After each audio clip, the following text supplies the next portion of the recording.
sometimes you just want to go home, put a blanket on and cry. Yeah. Someone who's a student, they should wait a few years until they're done with education and then start, or should they just? Really not. A startup founder should be one who's willing to take risks. So Financial or time? everything. Belong to Bill Gates. That's Norheen City. Yeah, it's also my city. What do you do when you have like so many challenges and then you're kind of like, is it even worth continuing?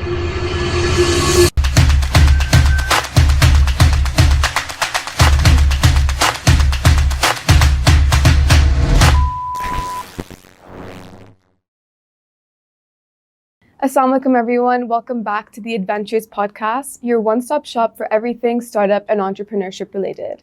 I'm your host Zara Faruqi, and today we're talking about startups that focus on inclusivity. And today we have the COO and co-founder of DigiDeaf, Ehtisham Hussain. So assalamu alaikum Ehtisham. Walaikum salam. Thank you so much for coming on today. We really appreciate it. It's really an honor to be in this podcast and to talk about inclusivity and all that. So yeah, I'm excited. Amazing. So instead of me introducing you, Ehtisham, can you actually give us your 60-second elevator pitch for DigiDeaf? All right. So for deaf people who struggle to learn skills, pursue careers, and find jobs, DigiDeaf provides career development trainings interpreted in sign language. We also connect deaf people with the employers, giving them different jobs. Not only that, we know that deaf people and the rest of the world has a huge communication gap. Therefore, we also provide sign language interpretation services, connecting deaf people to the rest of the world. Not only that, we know that mental health is equally important for the grooming and well-being of the deaf people. Therefore, we also provide mental health exercises and activities like recreational activities, yoga, meditation sessions, inclusive tours, and education excursion, all that. So you have a very holistic approach to approaching the deaf community. So comprehensive approach to us solving the real problems that deaf people are facing. Okay. So you said that 70% of deaf people are unemployed. Yeah. Why do you think that is, and why are employers so hesitant on employing deaf people? Yeah. So as I mentioned you earlier, that we did a survey in Pakistan, and in that survey indicated 70% of the deaf people in Pakistan being unemployed, and 80% desperately looking for a new job, right? So, and if you talk about in numbers, in total, estimate 12 million in Pakistan are deaf. Okay. So that's like a huge number of people who are unemployed and who are looking for a job, but can't find somewhere to sit. Well, if you talk about reasons, there are many reasons. Starting from the root cause, that's, first, when a deaf person goes into education, he isn't catered well, because we have inadequate education system for deaf people in Pakistan. We have special schools, like special schools for deaf people, but there even teachers don't know sign language very well, which then leaves the deaf people not having any skill. Wesley, don't you think that sign language should be taught in almost like every school, just like we teach French or Spanish, just like the basics, like how are you, thank you. Exactly. So I'll come to that as well, because that's also my things that I talk a lot about. So, but as I was talking about the education system, right? Right. So therefore, when they don't learn anything in school, they don't even like. I've seen deaf people who are graduates, but can't even like read or write. Okay. So it's really surprising for me also that how they graduated. Yeah. But really, it's just the case because teachers like don't teach very well. Even I'm saying this because I've seen it myself, right? So my co-founder, Sakina, she's also my sister.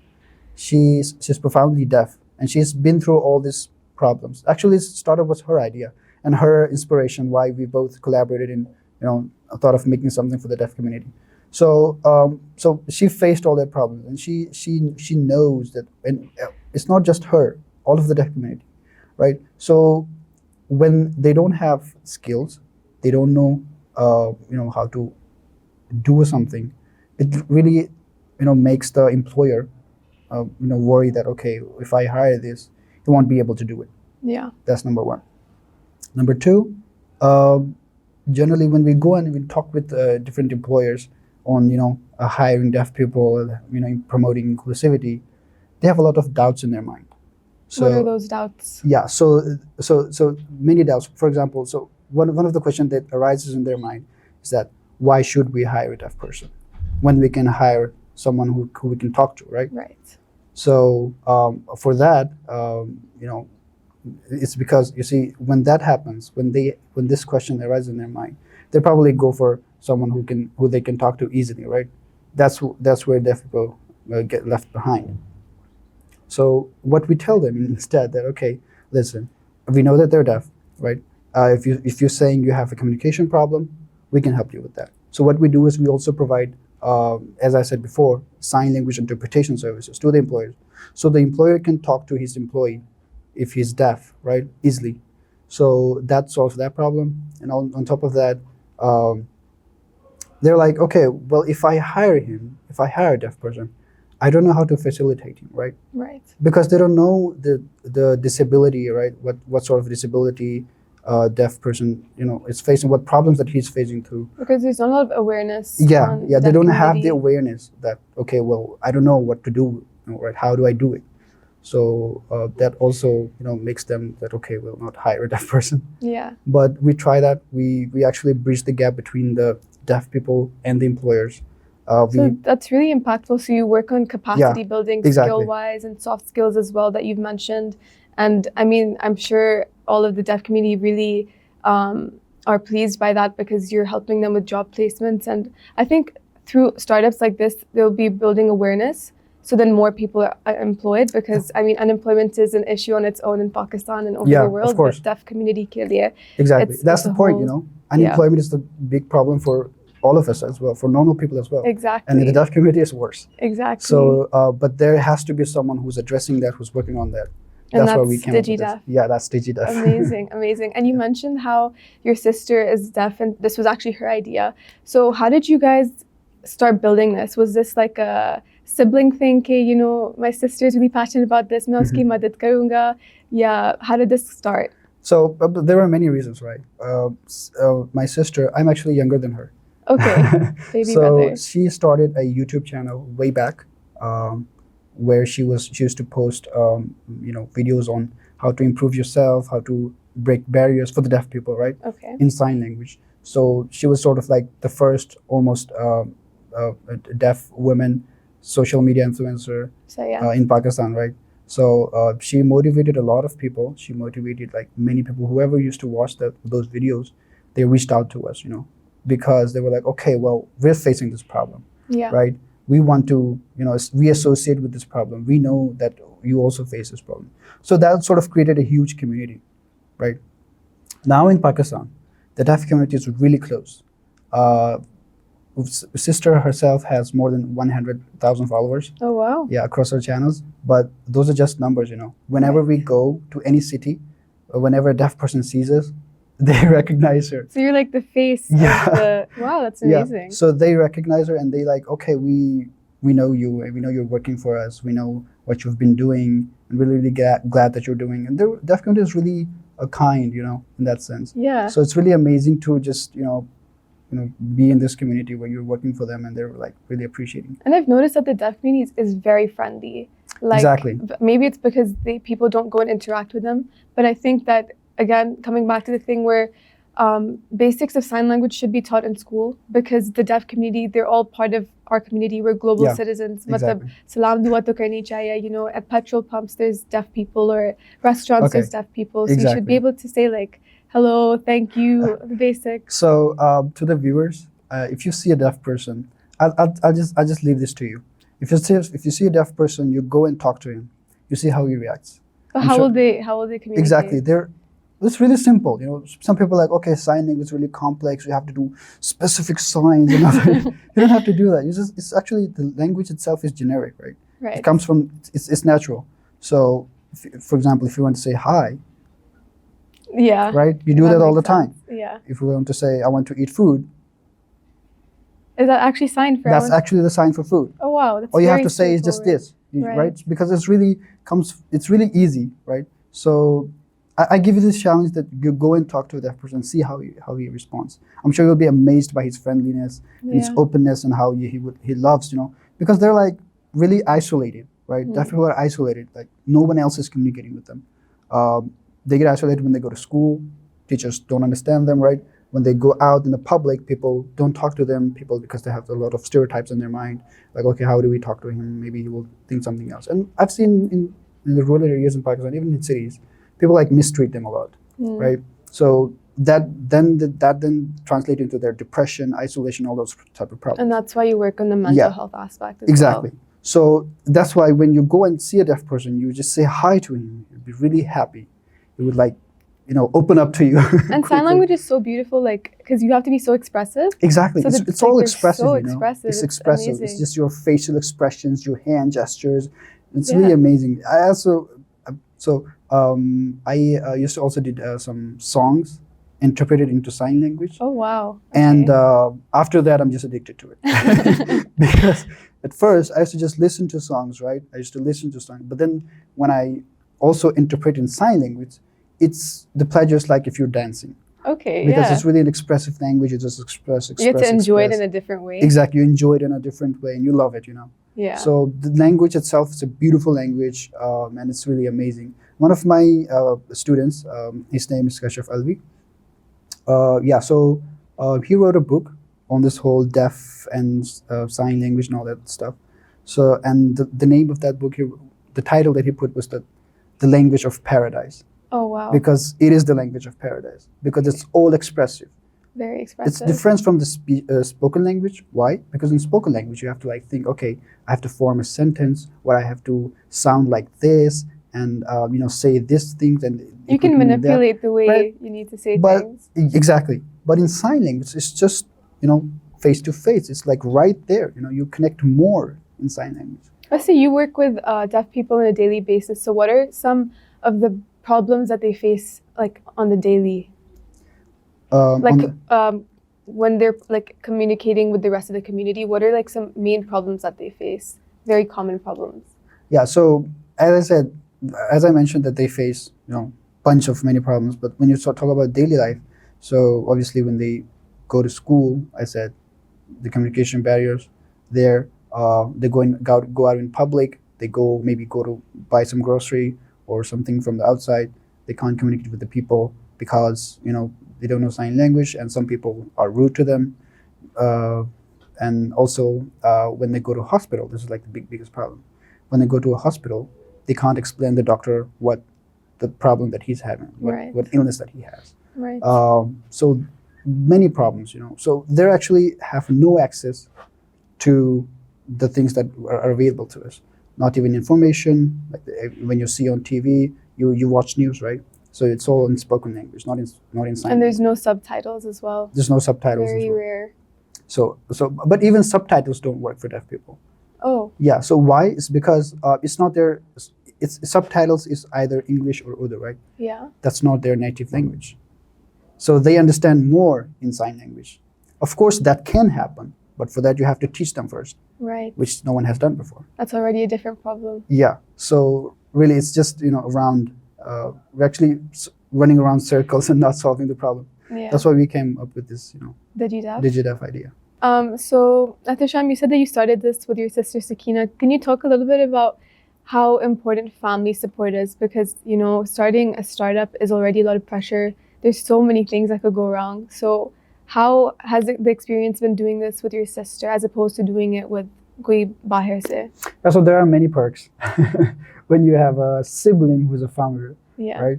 So you can have your meeting at the dinner, right? You can have your meeting at the 2 a.m., all right? You can talk about your stuff whenever you want. Also that you really connect to each other, right? Because you know the other person. You've been with him since the day you were born. So you know a lot about him, and you know where he can help and where you can contribute to that problem, how you can solve the problem. And if you talk about family support, I think that's really important. Why? Because in the startup journey, there are a lot of pressure, a lot of ups and downs going on. Sometimes you just want to go home and just, have a day off. Have a day off and just shut down and put a blanket on and cry. Yeah, that's true. Right. So for that, if you have a good family support, you go along a lot. You go well. But I've seen also some people have the stereotypes that family businesses don't succeed because they were like, okay, well, what if a conflict arises? right? But I feel like at the end of the day, your family is always going to be the people who have your best interest. And just like you're working with your siblings, even I have 2 older brothers, and they're super supportive, and my parents are super supportive. And I feel like if you have a strong like family system, that can help you so much. Just up there, like you're having a bad day, you just need like the comfort around you, even if they can't help you with like what you're doing. Exactly. So I think having a sibling in the system would make it so much easier. Yeah, but also you have to have your things sorted out in the start, right? Yes. Like establish boundaries a little bit. No, actually, terms and conditions. Okay. I would like to say, because I've seen also there's this study that most of the startups fail because the conflict between the founders, right?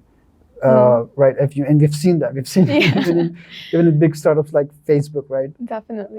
So we have to like set your things in the start. Like, okay, I'm gonna do that. I'm gonna do that. You're gonna do that. And if a conflict arises, we have to we have to solve this accordingly, right? So, and it should be that way. And that sort of conversation, if you do it in the start, it helps you a lot. Why? Because then you don't make that mistake. You know that, okay, if a mistake comes in, you know how to solve it, right? So you don't even make that mistake. So you never have conflict again. So conversation, those type of important conversations should happen in the start, so that you can go on well.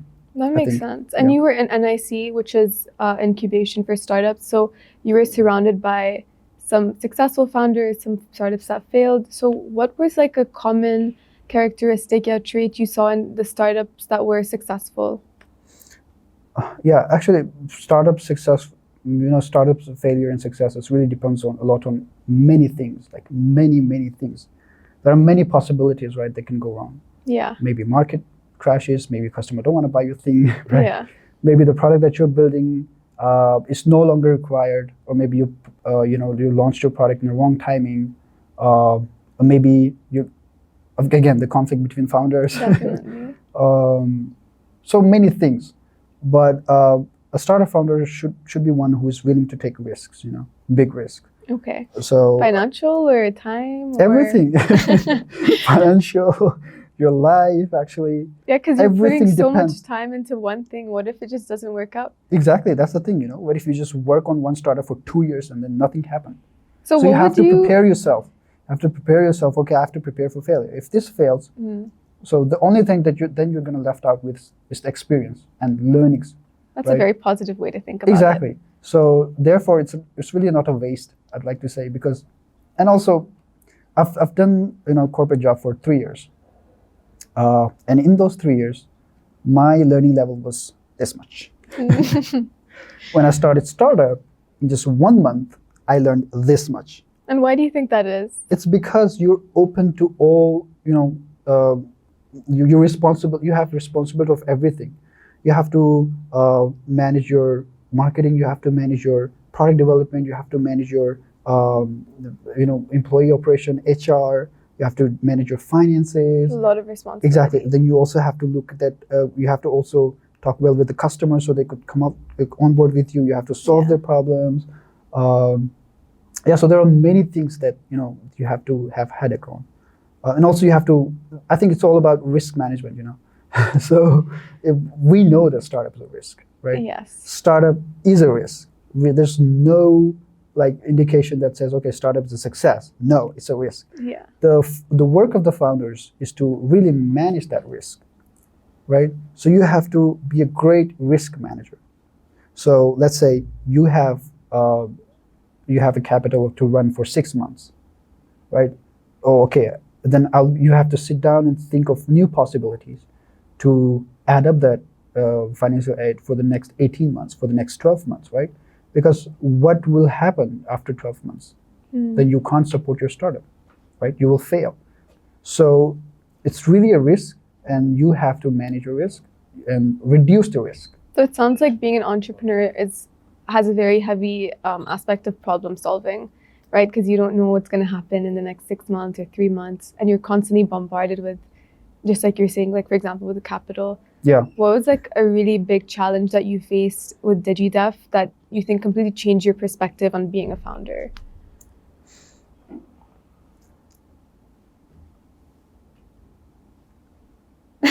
Okay, let me think because there are many. Yeah, like maybe one that really stood out to you, or what was the most unexpected challenge? Like, you go into a startup, there's gonna be risks. Paise ke, time ke, team kaise banegi. But what was the most unexpected thing that kind of threw you off? So yeah, so in the community, right? We've been in the deaf community for a lot of time. My co-founder. But we came up with this idea, this DigiDeaf, right? When we presented to the community had a lot of bad experience with other maybe NGOs, maybe startups, or maybe people in the past who promised them that okay, we will work for you, but then nothing happened, right? So really, in that sense, when we go out to them, when we like, okay, we have this great solution for you, so you come with us and we will solve your problems. Some of the deaf community turned against us. Oh. Why?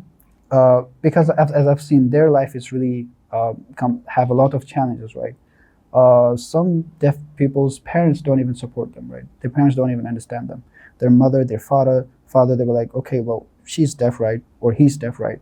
So he can't do anything. So I'll just support him for the rest of my life. I'll just keep him in my home and feed him. Like treat them as a liability. Exactly, treat them as a liability.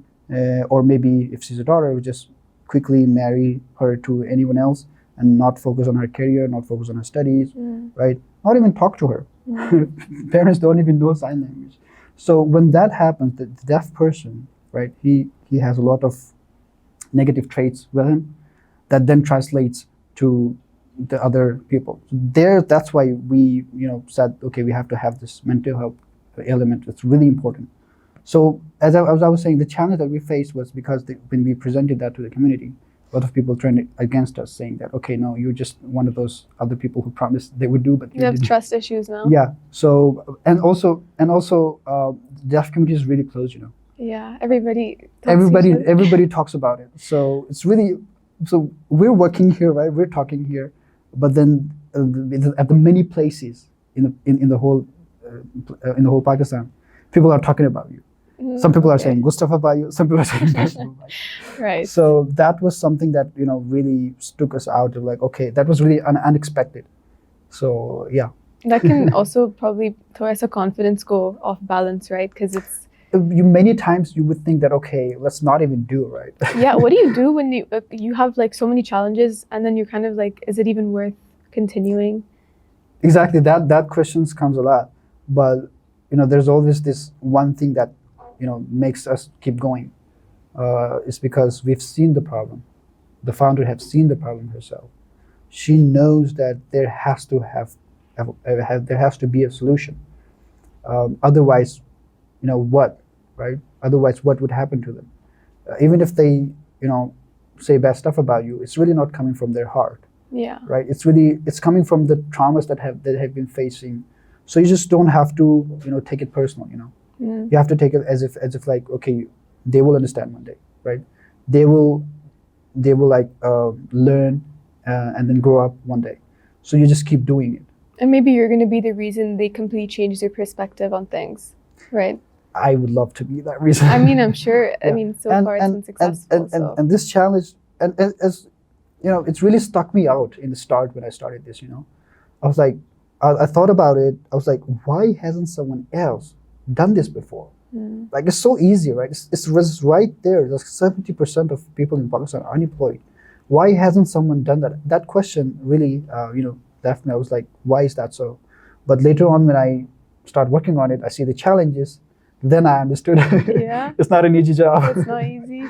Someone has to be so dedicated, so much into this problem that only then he can solve this problem. And how do you think someone who's a student, so for example, I'm a student and you mentioned that you're also studying on the side, if I have an idea, do you think I should wait, or not me, or any student, do you think that they should wait a few years until they're done with education and then start, or should they just? Really not. Okay. Why? Because the market changes every day. The solution that the idea that you have right now might not be applicable after 1 month, might not be applicable after 1 week. You've seen ChatGPT. Of course. Right? The minute it launched, everything changed. Yes. Now the AIs are doing everything for you. You don't need you don't need a content writer in your team. Yeah. You don't need anything, right? It's great for startup founders. Exactly. It's a great resource for me. Same. It made I'm a my life student, easy. so- So, but that's the thing. When you have an idea, the product that you thought of, has a timeline, right? So people need that product. People need that solution in a specific time. So if you are able to launch your product or the services in that time, you do it. Okay. If you can't, then sort of think of something else. So I'll give you an example. Let's say I want to make a company, right, that is doing content marketing for startups, for different companies who want to improve their stuff. So if I do that, if I hire a few people, and I'm like, okay, we are the best content writers in Pakistan, right? So just give your we will write for you. So you just buy our services. No one will buy. Yeah, because there's no demand for it. There's no demand for it. The industry has changed. They have AIs who do much better. Of course, they need a person for it, but obviously, the AI will do better than the human, right? So why would they first give you money, right? Because that's what the startups are. You're supposed to earn money. At some point. At some point, at least, right? So you're supposed to have a business plan of how you're going to translate your value that you're giving to people into cash, because only then you can run your business, build your product and all that. So this is the thing, so you have to have an approach where if you have an idea, it has a timeline, it has a deadline. So you launch it before that. I think you're absolutely right. And I've actually experienced this firsthand where at university, there was a business challenge and I had a really good idea with my group. And then I was like, abhi karungi, thode se padhai karke, I'll come back to it. And someone sent me Instagram reel and they were like, oh, someone already started this business. Exactly, And I was like, oh my God, that was kind of, that put a fire under my feet to start the podcast. I was like, what this if was someone my else? idea, right? Yeah, I was like, it's my idea and someone else is doing it. But then it's the world doesn't revolve around you, Sarah. So you can't really blame anyone for Either it. someone else will do it because, or the startup will not be applicable anymore. Exactly. I mean, and especially so you're a younger entrepreneur, you've still just been introduced to the system. And as young entrepreneurs or just young people in general, we get a lot of advice from a lot of people. So what's the most controversial or what's the best advice you've been given from a mentor or an influential founder? Yeah. So when you start a startup, everyone gives you advices. By the way, this is also one thing. It's too much noise. What if everyone's telling you different conflicting things? This is the thing, this is what I'm saying. So everyone gives you advice. Some advice is good, some isn't. Yeah. So you really have to, look into what other people are saying. Yeah. There's this saying that leaders are great followers as well, but they follow only the right person, right? So you have to be really a leader, and if someone is giving you advice, you just think of it. You first have to see if that advice is going to help you in any way. So everyone with their experience, they give you advice. They can't be. It's not like they're wrong, right? They're speaking of their experience. Yeah. They're speaking through their experience. Yeah, that's true. Right. So. And that's what worked for them. That worked for them, but it shouldn't be the case for you, right? So really have to be in that person. And the best advice I actually got was. Actually from a founder himself, and he said, okay, well, you're gonna face a lot of challenges, that's for sure, but then you have to look at the market, how people behave. Sadly, in Pakistan, we have I think really not so good market for startups. Why? Because most of the people are not willing to pay, and it has invest. People are not willing to invest. Not just in investment, but general people, they're not even ready to buy your product. Pay for products, okay. Pay for products because I'm not talking about because we live in Islamabad city, but you have to think as a whole, right? So people don't tend to pay. Why? Because we have this sort of mentality from the start. Conjuice or not conjuice actually. It's greed. ये तो सब में होता है. But शुरू से वो there's this thing that okay, well, someone is working for us, right? So he's supposed to give it us for free, Mm. right? You're doing it, right? You're supposed to give it for free because you're the one who's there. You're there to give me, right? I'm not supposed to give you back. Oh. Why? Because I think we've actually ruined the people ourselves by sort of NGOs, sort of free donations, sort of Freeloading. free allotting. You know, when Friends and they family don't discount. when they don't even need it, right? Yeah. But you're just giving them for free, like, okay, take it, take it, take it, just to make your name. Yeah. And you do that, the people are like, okay, well, I'm supposed to get everything for free, right? So, you know, they are there to just give it for free. So that I think is a challenge. Okay. Ehtisham, so that was really insightful and is very informative, and it was very nice to connect with someone who was a little bit younger. But before we wrap up, we usually do like a rapid round. So I'm Okay. just going to ask you a question and you answer it as quickly as possible. So what's your favorite TV show or movie? TV show and movie. Yeah. Oh, my favorite movie is Inception. That's a really good movie. Yeah. And TV series is Friends. Who's your favorite Friends character? Joey. Joey? Okay. Joey doesn't share food. What's I'm that your... person. That's you? That's me. Okay. What's your favorite country that you've traveled to? I've traveled to only Pakistan. I've So traveled favorite city in favorite Pakistan? city. I belong to Gilgit. Of course, that's my favorite because Hassan Rahim city? yeah, it's also my city. I also belong there. Okay, sorry, yes. So, but yeah, it's really amazing. People are amazing. You know, when you go out, talk to them, to talk to anyone, they will like help you out. They will, you know, give you good gestures. So, Gilgit. Also, I've been to Kashmir. Kashmir is really beautiful. Kashmiri chai. Yeah. That's what I know Kashmiri Kashmir chai. for. Yeah. What's your favorite book? Yeah, my favorite book is 21 Lessons for 21st Century by Yuval Noah Harari.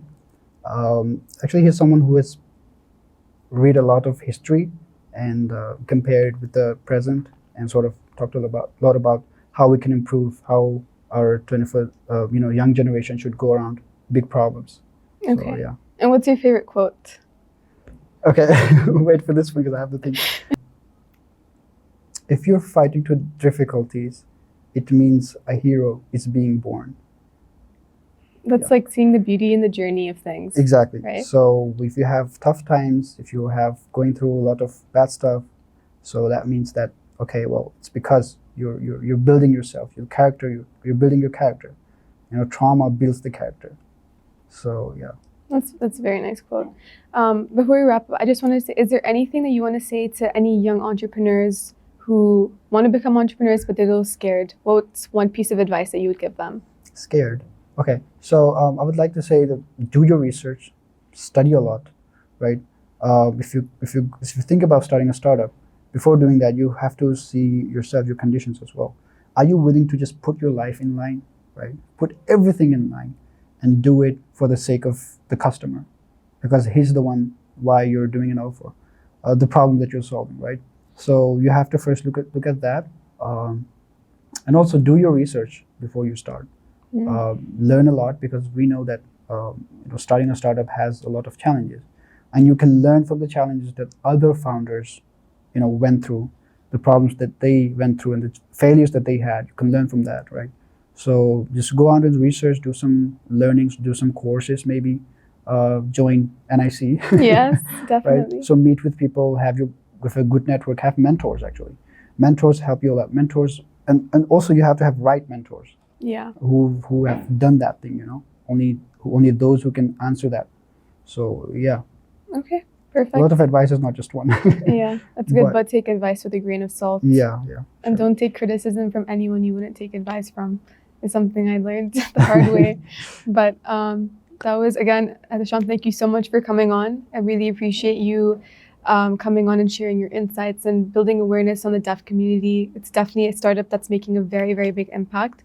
So thank you again so much for your time. And for all of our viewers, you can subscribe to our YouTube channel, our Instagram, and all of our social media in the links below. Again, thank you so much, Ehtisham. Thank you so much. Thank you for inviting me. Actually, I love talking about this. I'm so glad. I love the conversation. Me too. Perfect. Allah Hafiz. Allah Hafiz. Thank you.